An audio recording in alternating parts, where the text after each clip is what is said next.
ବାଲେଶ୍ୱର ମୋତିଗଞ୍ଜ ପାଖରେ ଥିବା ସେହି ହୋଷ୍ଟେଲରେ ସୁରେଶ ଏକା ରହିଗଲା।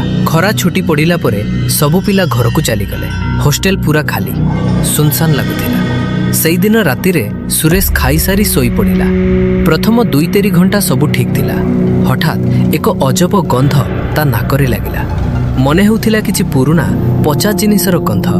ସୁରେଶ ଉଠି ବେଡ୍ ଉପରେ ଦେଖିଲା, କିଛି ନାହିଁ। ହେଲେ ହଠାତ୍ ବେଡ୍ ତଳୁ କିଏ ଥିବା ଭଳି ଲାଗିଲା। ସେ ଡରି ଡରି ବେଡ୍ ତଳେ ଦେଖିଲା, କିଛି ବି ନଥିଲା।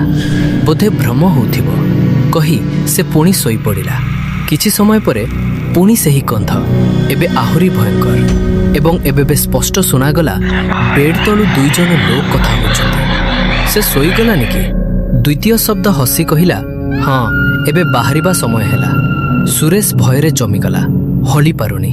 ଧୀରେ ଧୀରେ ବେଡ୍ ତଳୁ କିଛି ବାହାରୁଥିବା ଶବ୍ଦ ଆସିଲା। ସେ ଆତଙ୍କରେ ଆଖି ବନ୍ଦ କରିଦେଲା। ପରଦିନ ସକାଳେ ହୋଷ୍ଟେଲ ଘରଟା ଖାଲି ଥିଲା। ନେକ୍ସଟ ପାର୍ଟ ପାଇଁ କମେଣ୍ଟ କରନ୍ତୁ।